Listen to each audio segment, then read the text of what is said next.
Welcome to சித்தூஸ் flavour. இன்னைக்கு நம்ம ராகி களி கிண்டலாமா? வாங்க கதை பேசிகிட்டே கிண்டிடுவோம்.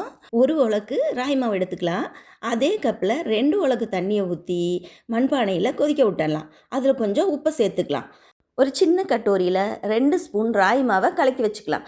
இந்த தண்ணி கொதிச்சோன்னே அந்த கலக்கி வச்ச ராகி மாவை கொதிக்கிற தண்ணியில் கலந்து விட்டுடலாம்.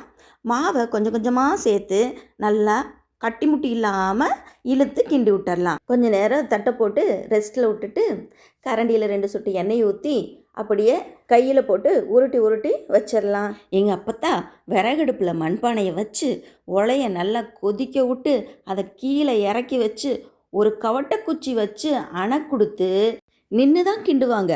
அதில் மாவை கொஞ்சம் கொஞ்சமாக போட்டு துடுப்பு வச்சு இழுத்து கிண்டுவாங்க. ஒரு கட்டி முட்டி இருக்காதுங்க. அம்மிக்கல்லை நல்லா கழுவி விட்டுட்டு அம்மிக்கல் மேலே பெரிய பெரிய உருண்டையாக பிடிச்சி அதில் அப்படியே அடுக்கி வச்சுருவாங்க. அப்பாரோட பழைய வேஷ்டியை நல்லா துவைச்சி வச்சுருப்பாங்க. அதை என்ன பண்ணுவாங்க, நனைச்சிட்டு வந்து இந்த களி காஞ்சு போகாமல் இருக்கிறதுக்காக இதை போட்டு மூடி வச்சுருவாங்க.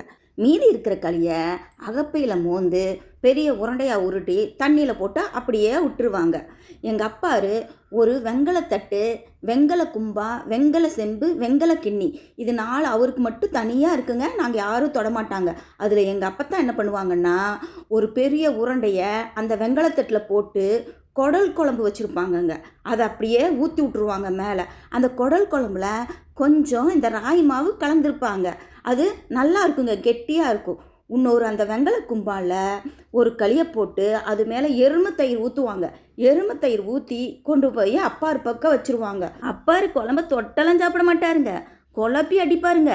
நான் அவர் சாப்பிட்றது நின்று வேடிக்கை வைப்பனுங்க.